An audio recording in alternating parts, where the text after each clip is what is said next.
Finding my way. As a kid growing up in the 80s, I lived in a neighborhood full of boys my age who shared the same obsessions. Besides video games, we played sports, collected baseball cards, listened to the music of the day, Supertramp and Van Halen, and rode our BMX bikes, to name a few. We bonded on many levels, and as our fascination with video games grew, we made regular trips to the local arcades. It was late summer vacation after my 7th grade year. I woke to a cloudless sky with sunbeams streaming through my bedroom window. With both parents at Boeing, my siblings and I had free reign, except for the daily chore list on the fridge. I was usually good about finishing my tasks, loading the dishwasher, folding laundry, vacuuming the floors, etc. But on this very day, time got away from me. After watching a couple of reruns of Three's Company and The Love Boat, it was nearing noon, and I still hadn't lifted a finger when my next-door neighbor, Sean, rang the doorbell. "Hey, Steve," he said. "We're heading over on our bikes to Galaxy 2 to play some games. Want to come?" Well, that was a silly question. Of course I wanted to go, but I was already behind on my chores. Galaxy 2 wasn't exactly close either. It was a solid 30-minute bike ride.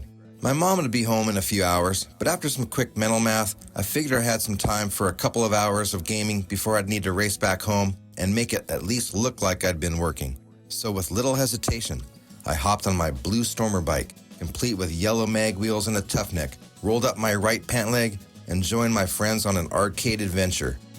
In the summer morning, we would hop upon our bikes with a pocket full of silver and a pant leg rolled up tights. Come then tomorrow, we would do it all again. I can hear them shout my name forevermore. Approaching at full speed, my friends and I jumped off our bikes and rushed into the arcade. Instantly, we were swallowed by a dazzling maze of neon lights and the echo of game sounds in a cavernous space. This was the golden era of video games, when arcades were the ultimate playgrounds for kids like us. I spotted a few classmates huddled around machines and found an open cabinet, Donkey Kong Jr., the formidable sequel to Donkey Kong, the original game that first introduced Mario. I dropped in a quarter and started playing. I wasn't a master by any means, but that day I was having the game of my life. A few friends gathered around as my score climbed higher and higher.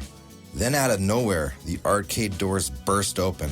A silhouette of an enraged woman stormed in, heading straight for me. The crowd around me suddenly parted. Time slowed as the face came into focus.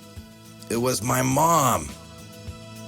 Without missing a beat, as I desperately tried to keep playing, she yanked me off the machine by my collar and marched me through the exit to the stunned silence and horrified faces of the crowd.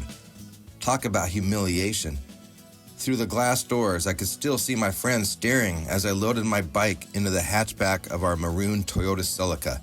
Let's just say the ride home was less than pleasant, but the events of that day were etched into arcade folklore forever.